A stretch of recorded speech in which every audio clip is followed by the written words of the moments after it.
Bom dia. Hoje é dia, hoje é dia 19 de setembro de 2023, dando continuidade à nossa série que parece que os brasileiros não querem saber da própria história, né? Porque nós temos tido visualizações muito abaixo daquilo que esperávamos. No entanto, eu vou insistir. Vou insistir porque um povo que não quer conhecer sua história é uma multidão, não é um povo. O livro está aqui, Bloch Editores, fugiu da Rússia, no Brasil, fez a Manchete, a revista Manchete, e como ele ficava indignado com os banqueiros que não davam emprego a ninguém, negociavam dinheiro, terminou que a Carral Hebraica fez ele quebrar. Eu vi isso acontecer. Mas nós mostramos a vocês que nós tivemos o fascículo sobre o descobrimento, no qual percebemos que não é descobrimento, é achamento. Nós vimos o fascículo sobre a colonização, que o preguiçoso Dom Manuel I entregou a Fernando Noronha, que era um judeu rico, ligado aos Fuggers, que mais tarde seriam suplantados banqueiros, né? Fuggers, banqueiros alemães, que seriam suplantados pelos seus colegas judeus, Rothschild. E vimos também o que é o indígena. E aí, destaca-se, nesse fascículo, destaca-se enormemente a figura dos jesuítas, né? Além de terem celebrado a primeira missa do Brasil, o padre Frei Henrique Soares de Coimbra. Então, depois vieram outros e outros e outros. O mais notável é o José de Anchieta, vamos reservar um lugar especial para ele. Mas o indígena era o grande problema do Brasil, porque era o dono da terra, era ele que povoava a terra. E os portugueses consideravam-nos animais. Então, aqui está um português, outro português, e aqui indígenas andando. E eram belos, e eram livres, tinham um sentimento de liberdade fantástico. Eram vaidosos, belíssimos, olha só, um chefe indígena subindo a montanha com a sua esposa e o seu bebê do lado.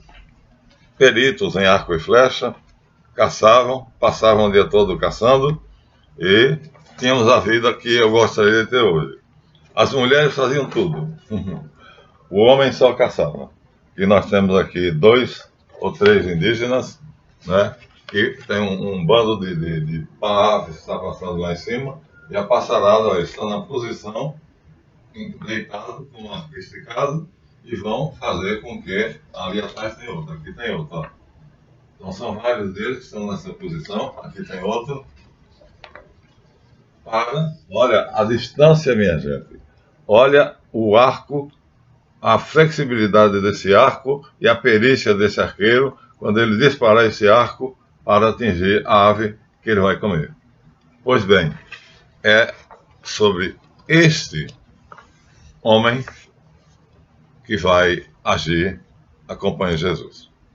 Para neutralizar a ideia dos templários de fazerem uma colônia templária no Brasil, ele vem na primeira expedição com Pedro Álvares Cabral, na segunda, na terceira, e toda a expedição traz eles.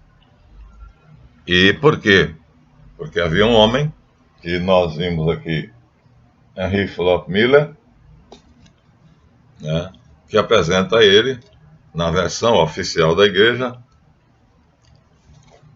como um dos santos que abalaram o mundo, e chegou à santidade através de episódios tortuosos. Um deles foi os exercícios espirituais que ele fez primeiro nele, e depois então ele foi fazendo em outras pessoas. E esses exercícios espirituais eram muito curiosos. Mesmo assim, ele foi declarado santo. E aqui nós temos, já mostramos a vocês, a imagem clássica dele, e do seu arqui-inimigo Lutero. Então, de um lado um, de outro lado outro. Então, aqui nós temos a figura clássica, ele, o menino Jesus, a dama a quem ele derrotou todo amor, deixou de fazer o amor cortês dedicado à rainha da corte da Espanha e passou a considerar sua dama Maria Santíssima, Maria, mãe de Jesus. E, do outro lado, seu grande inimigo, Martinho Lutero, que tinha dividido o catolicismo em duas correntes, né? Luteranos, que obedeciam aos príncipes espanhóis, e católicos que permaneciam obedientes. Foi o primeiro tradutor da Bíblia. A Bíblia foi traduzida primeiro para o alemão por Martinho Lutero. Mas Martinho Lutero não era tão inteligente como você pensa. Havia um rapazinho de 16, 17 anos chamado Melanchthon, que era um gênio.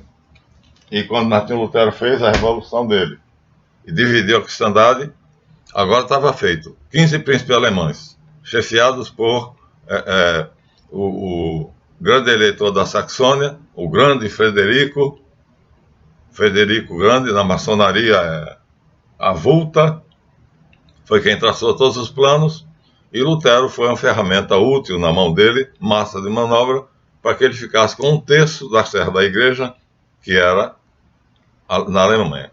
Esse era o verdadeiro motivo de Frederico estar tão interessado em Lutero e na reforma luterana. 1/3, ou seja, os velhos que morriam sem deixar herdeiros, faziam um testamento legando à igreja as suas propriedades. Com esse mecanismo, a igreja de Roma, o Papa, terminou administrando 1/3 da Alemanha. Contra isso, os príncipes se insubordinaram, queriam para si.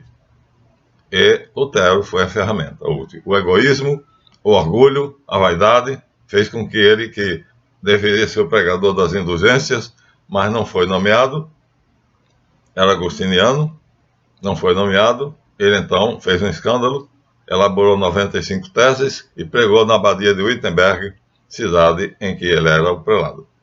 Bom, tudo isso muito bonito, mas Philip Miller eu deixei de ler um pedacinho só de Philip Miller.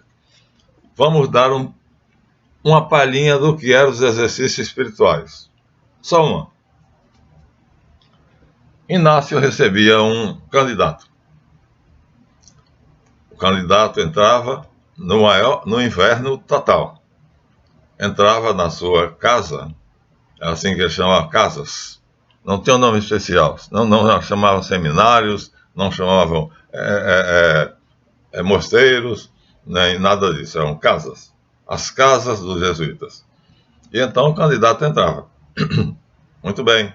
Feito o inquérito, se ele queria ou não queria, porque ele queria, qual era a razão que tinha levado ali, geralmente nobres, homens valentes, já adestrados nas armas. Inácio deixava chegar às 6 horas da tarde, ou seja, a boquinha da noite. E aí mandava ele tirar a roupa, ficar somente com chambre, ou seja, com uma roupa leve. E aí pegava esse homem, botava para fora de casa, e ele ficava na noite gelada, praticamente nu, o tempo todo. Gente, eu acho que a 9 graus centígrados. Ele era obrigado a ficar lá, enquanto isso, os outros jesuítas ficavam observando para ver quanto tempo ele conseguiria resistir. Isso era o exercício espiritual. Finalmente, quando a resistência do candidato acabava, ele caía. Aí imediatamente corriam, pegavam ele, traziam para dentro de casa, e aí cobriam-no com vários lençóis, davam sopa quente, esfregavam a pele dele, em suma, traziam ele à vida, porque ele estava praticamente morto. Esta era a iniciação dos jesuítas. Tem uma segunda parte. Depois de feito isso, o candidato agora volta à vida e passou pelo primeiro teste, o teste do heroísmo. Inácio queria heróis. O homem comum não servia para ele. Agora vamos ver a segunda fase. Na segunda fase, nós vamos ver que ele tem uma capacidade especial. Nessa capacidade especial, ele entra no cérebro humano através de um dom. Aqui nós estamos no cérebro desmontado. E ele entra aqui, ó, sistema límbico. ultrapassa o córtex e entra no sistema límbico. E, através do sistema límbico, ele controla toda a mente da pessoa, inclusive as suas ramificações neuroglandulares. Ou seja, a pessoa se torna um boneco na mão dele, como foi o caso da prostituta que se converteu instantaneamente, como nós contamos antes. E assim, só faltou Philip Miller dizer uma coisa, é que quando a Inquisição soube que era esse tipo de exercício que Inácio fazia, parece uma crueldade sem nome, e quando ele entrava na mente das pessoas, como fez a prostituta, mudar de vida de repente, conquistava para Cristo mais uma pessoa que estava no mundo, perdida, no inferno. E aí, essa pessoa, quando olhava para ele, o rato, quando vai ser comido pela cobra, a víbora olha para ele fixamente nos olhos. E o olhar da víbora imobiliza o rato. Isso se chama fascinação. Inácio tinha o dom de fascinar. Ai de quem pusesse os olhos nos olhos dele. Ficaria fascinado. Então, era a segunda iniciação. Ele colocava o candidato numa cadeira bem confortável, uma poltrona, porque ia ficar ali bastante tempo, e aí, conversando, ele também sentado, conversando aos poucos, conversava, daqui a pouco, a vítima, vamos chamar assim, estava olhando para ele, mas não estava vendo. E Inácio fazia com que ela visse o que ele quisesse. Agora, aliado à voz, a imaginação de Inácio levava o novo jesuíta, já tinha passado pela prova, então já era não mais candidato, já era noviço, às profundezas do inferno para ver Satanás atormentando quem é que estava ali. E a experiência era descrita por Inácio com tanta fidelidade, segundo a mente dele, e com de modo tão convincente, que a pessoa, quando voltava agoniado, apavorado, disposto a fazer tudo nessa vida, para não ir parar ali. Esta era a grande arma de Inácio. O jesuíta era capaz de fazer atos heróicos, tinha uma capacidade de resistência física de um super-homem, e tudo o que ele fazia era para não ir para o inferno. Esse inferno que Inácio criou na mente dele. Então, essa foi a razão pela qual, 2 vezes, aqui, Philip Miller, eu parei aqui,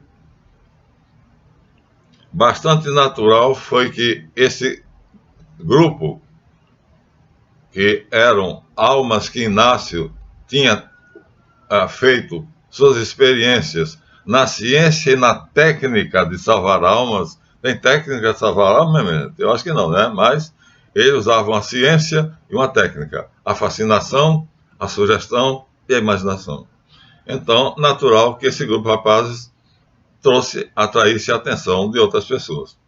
E aí, a acusação é de que ele praticava a feitiçaria que os neotemplários praticavam, e também os outros ocultistas. Chamavam-se alumbrados, iluminados. E ele 3 vezes foi parar nas mãos da Inquisição. Mas Inácio, acusado de alumbrado, todas as vezes insistia na sua lealdade. Dizia que amava a igreja, que lutava por ela e que fazia aquilo por amor a Cristo. Negava que tivesse qualquer espécie de iluminação, negava de tal maneira que a 3ª vez os inquisidores pegaram um livro, viram quais eram os exercícios espirituais, não este aqui, e perceberam que o que ele estava usando era hipnose, mas uma hipnose de uma maneira, vamos dizer assim, ilícita, porque era contra a vontade da pessoa. A pessoa não sabia. Então, na 3ª vez, o inquisidor já tinha aceito que ele era inocente da primeira vez, foi chamado e ele disse que era inocente e convenceu porque ele sabia falar e tinha um amigo, advogado, que era o melhor. Segunda vez, também. Na terceira vez, o inquisidor abriu a Bíblia, mandou ele botar a mão em cima e disse: jura pela Bíblia que você não é um neotemplário? E ele disse: pela minha honra, pela minha fé e pelo meu Deus, eu juro sobre essa Bíblia Sagrada que eu não emprego nenhum dos meios dos alumbrados para fazer a salvação das almas. Foi perjuro. Foi perjuro. Então, isso está escrito na vida oficial dele. Mas hoje nós vamos mostrar o verdadeiro Inácio de Loyola. Antes, porém, aproveite agora aqui e dá o seu like.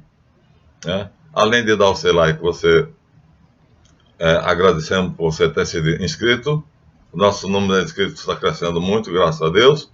E convido vocês a se matricularem no Colégio Mago Caldeus, que lá tem material que aqui eu não digo. Não vou dizer porque aqui vão me suspender do canal. E lá no nosso nicho, na nossa sala virtual, eu abro o jogo e digo tudo. Então inscrevam-se.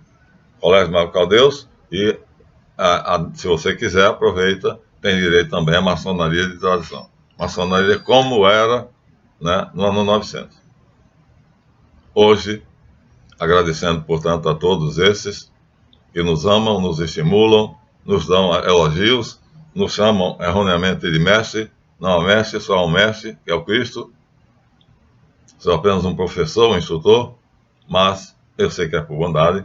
Hoje nós vamos ler quem era o verdadeiro Inácio de Loyola. Está nesse livro, O Papa Negro. Mas antes, vamos dar a vocês um local que vai ser descrito aqui. Abrindo o livro, você vai ver. É verdadeiro, viu? Mas a igreja omite.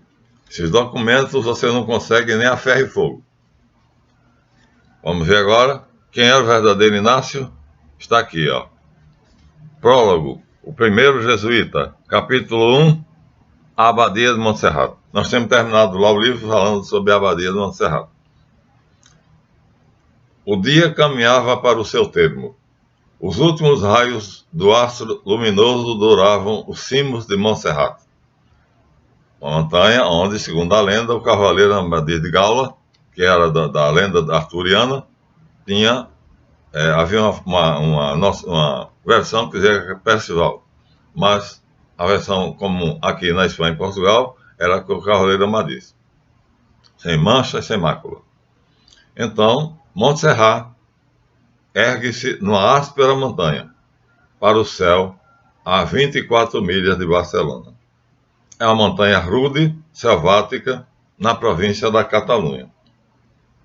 E nós vamos mostrar a vocês agora, para que vocês tenham não apenas a imaginação, nós fizemos aqui, a imagem está pequena, mas nós vamos tentar mostrar a vocês. Então, veja a imagem aqui no nosso computadorzinho. Aqui está a abadia.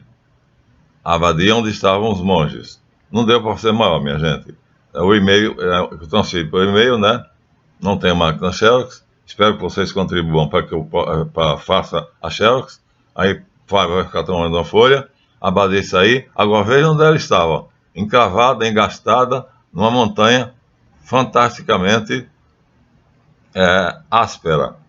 Então, vamos subir um pouquinho a imagem. Vamos ver onde é que essa construção estava. Essa construção estava inserida, quase não se vê. Vou ter que apontar. Olha só. A abadia está aqui. Isso aqui é a abadia de Montserrat. O que está ali em cima. Olha, minha gente, olha a montanha.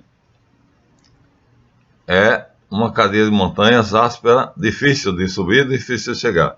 E aqui, engastado aqui, feito uma joia na pedra preciosa do anel, aqui está a abadia de Montserrat. E, lá dentro, uma imagem.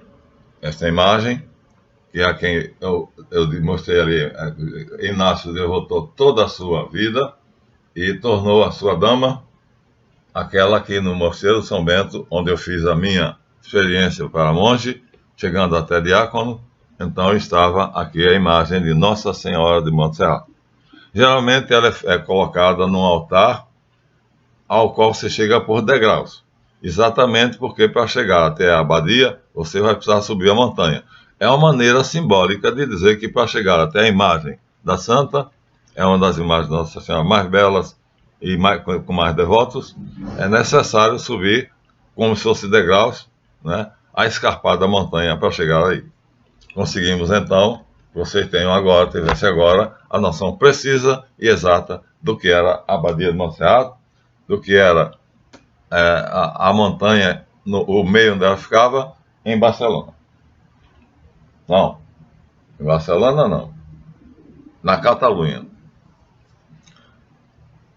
Então, a rica e populosa Barcelona, a Catalunha ficava na Barcelona, a capital desta província, é um centro de comércio e literatura, como não se encontra um segundo em nenhuma cidade da Europa. Comerciantes e eruditos estão em Barcelona, na Espanha, em quantidade tal como você não encontra em nenhuma cidade da Europa. Então, é lá que está engastada naquela montanha, a abadia de Montserrat. Mas, mal se saem as portas da cidade, acha-se logo no deserto árido e principia a encontrar-se seus sombrios habitantes, que são mendigos e salteadores. Ou seja, o lugar, para ir lá, tem que ter coragem, porque o caminho todo você tem que passar por lugares onde estão escondidos mendigos e salteadores, que vão avançar em cima de você, vão tirar sua roupa, seu dinheiro e tudo que você tiver.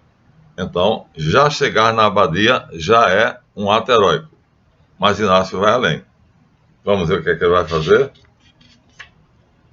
Como quer que seja, no princípio das conquistas dos francos na Espanha, os francos chegaram a conquistar a Espanha, os franceses já foram dono de parte da Espanha. Portanto, no tempo de Carlos Magno, o rei carolíngio, da dinastia carolíngia, que usurpou o trono dos merovingios, mas tem honras enormes, porque ele fundou o Sacro Império Romano Germânico. Alguns monges fundaram no meio da encosta um mosteiro que se chamou Abadia de Montserrat, que vocês já viram. Era muito grande. Imagina você subir aquela montanha, como as pessoas tinham fé. Eu vi o Dalai Lama, o local, a abadia onde mora o Dalai Lama, o mosteiro. O Dalai Lama mora no mosteiro. Como se subiu aquela montanha para levar cimento, tijolo, argamassa e tudo mais, até acima, para poder fazer construir. Minha gente, é um ato que só por si só mostra não somente uma devoção, mas praticamente um fanatismo. Olha, tem que se chegar a passar por todos esses lugares, por isso a escadaria aqui, tem que subir aqui para trazer barro, areia, cimento e tijolo e tudo para poder construir. Geralmente eram pedras. Então, é por isso que a estátua de Nossa Senhora de Montserrat geralmente é colocada em cima de degraus. Simbolicamente seria a subida da montanha. E é linda, lindíssima. Então nós já vimos aqui, vamos mostrar mais uma vez. Infelizmente a imagem é pequena, gostaríamos de ter uma xerox que desse a vocês detalhadamente essa fotografia com muita nitidez e com toda clareza. Aqui está a torre principal, aqui tem árvores e aqui está a abadia em si. Então, aqui agora vai se passar a aventura, a maior aventura de Inácio de Loyola, que vai mostrar a vocês quem era Inácio de Loyola. Já descrevemos o lugar. Agora vamos continuar. Então, é certo que alguns boatos que corriam pela boca do povo diziam que aqueles frades que habitavam, que eles tomavam conta da abadia, tinham outras pequenas cavernas que eles tinham cavado, onde eles abrigavam os templários. Ou seja, eram muito pouco ortodoxos. Não seguiam o Papa. Celebravam a missa, mas não se davam ao luxo de obedecer ao Papa.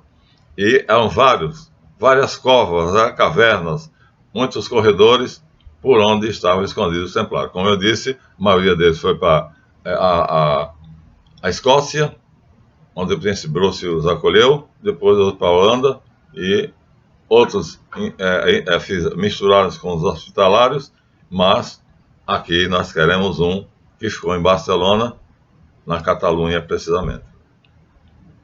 Muito bem.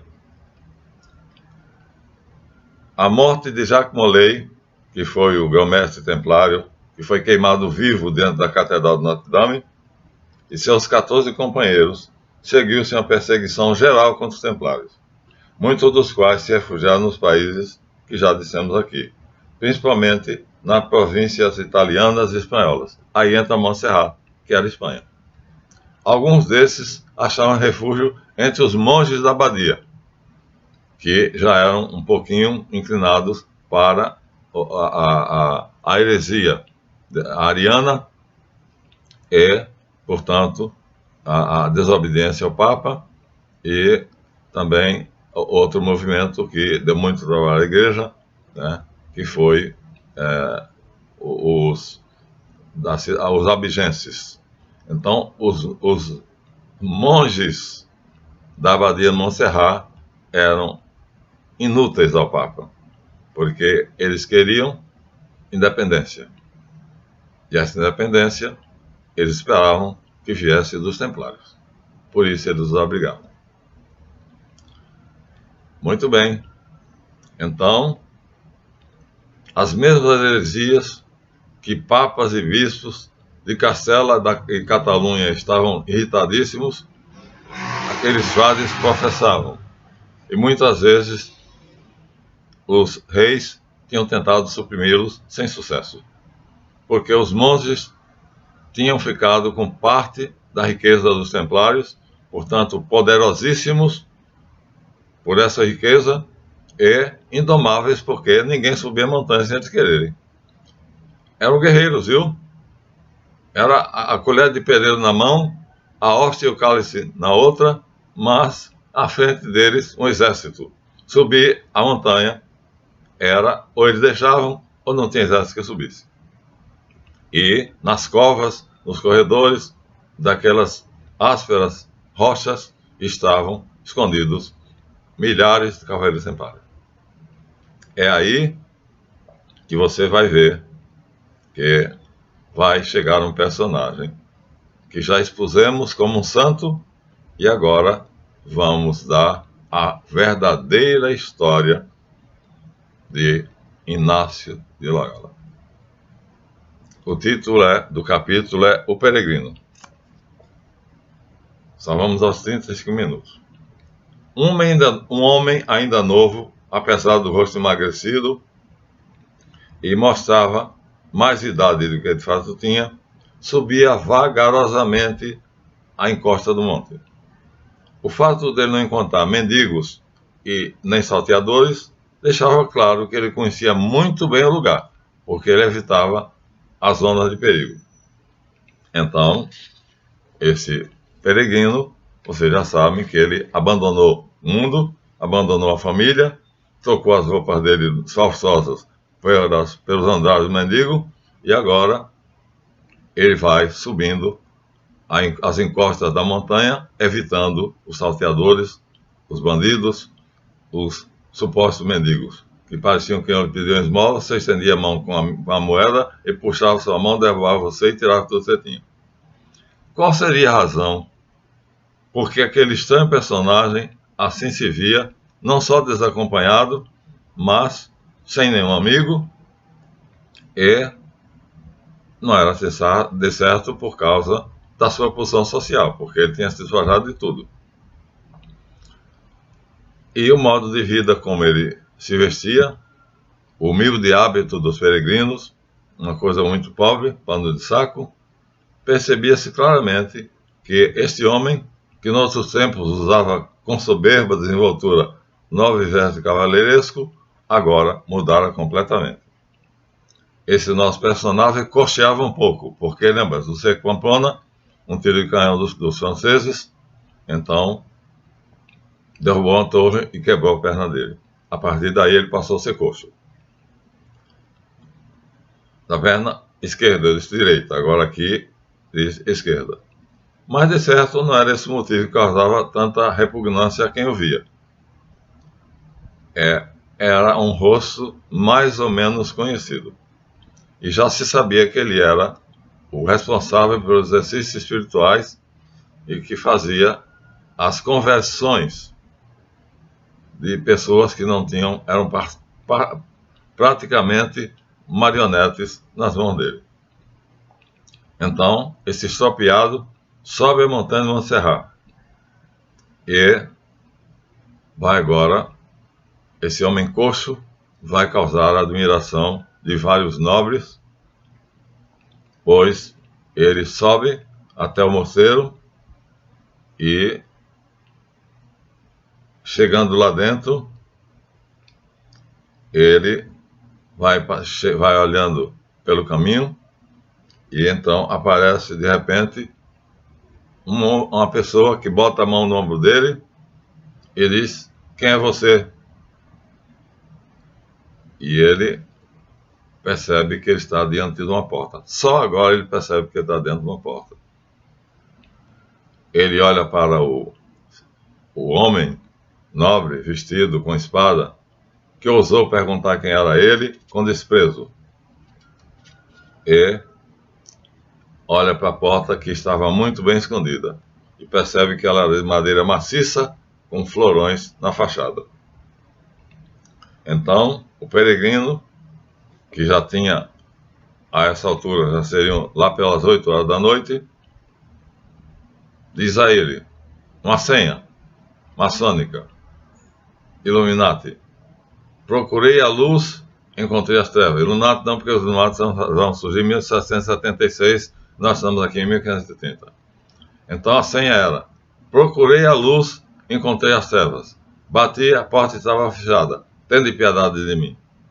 Então, o nobre cavaleiro que tinha olhado para ele de maneira hostil e rude, imediatamente leva o peregrino para dentro daquele corredor e Inácio não mostra a mínima surpresa por aquele fato. É conduzido e ele vai altaneiro, acompanhando o cavaleiro, o nobre que o conduz. O misterioso personagem dá vários passos, porque o terreno em que ele pisava já não era a entrada principal. Já tinham mudado tudo exatamente para enganar os reis e governadores. E, finalmente, o silêncio é quebrado. O homem que está de espada, pronto para sacá-la, diz: "Você sabe que esse caminho não conhece ele, sabe apenas que ele tem muita coragem. E sabe que ele disse uma senha maçônica. Pode lhe levar para a morte?" Ele diz: "Pode. Você acha que pode?" Disse o desconhecido com acento de plena tranquilidade. "E se eu te mostrar o que eu trago escondido debaixo dos meus andrajos?" E tira de debaixo, portanto pendurado no pescoço, um medalhão. Ao ver o medalhão, o cavaleiro abre os olhos, arregala os olhos e diz: "Um chefe, tu és um dos 7 chefes dos templários." E ele sorri e diz: "Aqui está a imagem daquele que foi crucificado e que, por causa dele, os templários se desfizeram com papas e reis." "A grande medalha!" exclama a voz do nobre que o recebera. "A grande medalha dos 7 luminares da ordem," replicou severamente o peregrino. "Vamos, irmão, vamos, que a minha pressa de caminhar por essas trevas não requer muito tempo. Isso acabou, mestre, disse a voz do nobre. Não existe mais os templários. Mas seguiram o corredor. E aí chegaram a uma ampla sala. Nessa sala, ao longo das paredes, estavam sentados cerca de 50 frades. E, ao entrar na sala, o peregrino e o seu guia, todos se voltaram para a porta. Nenhum estranho podia entrar ali. E, de repente, aquele homem estava ali, sabia onde estava. Grande foi o espanto de todos ao verem que o desconhecido, em vez de esperar humildemente na porta a ordem do chefe do grupo, ele entrou sala dentro e, sem a mínima hesitação, dirigiu-se diretamente para os tronos. Havia 7 tronos. Ele dirigiu-se para um deles, estava vazio. Então, todos mascarados, levantaram-se, levaram mãos copas das espadas, prontos para matar o peregrino. Quem era aquele que ousava? Mas o que o condutor dele já sabia.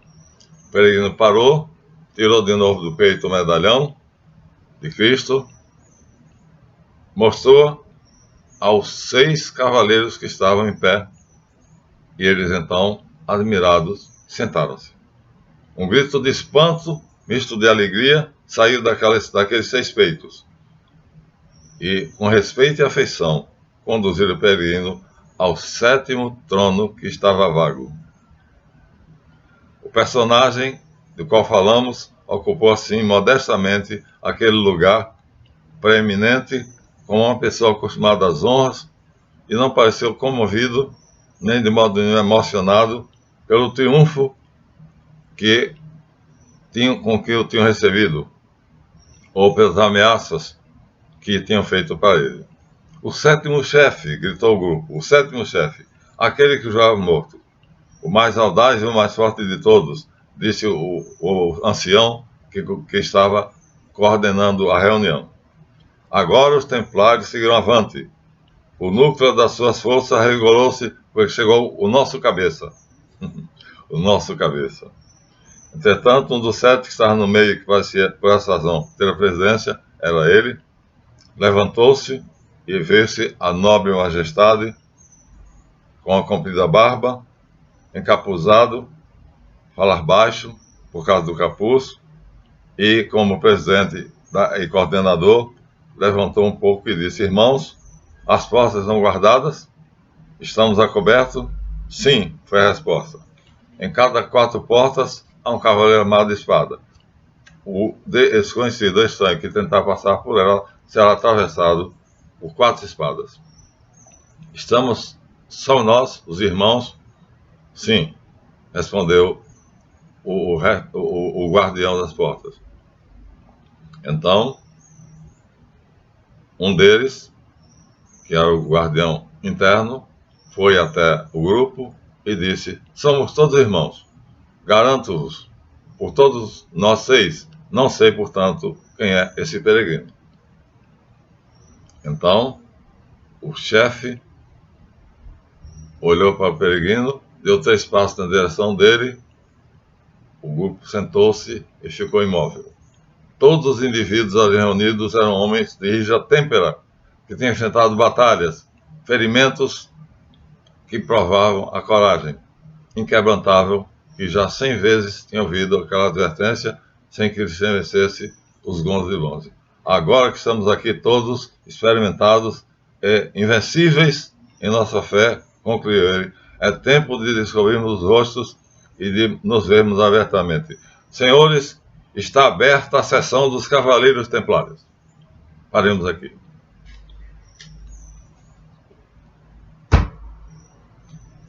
Então, a sessão dos Templários, que continuavam, embora excomungados pelo Papa, perseguidos pelos reis da França, da Espanha, praticamente de toda a Europa.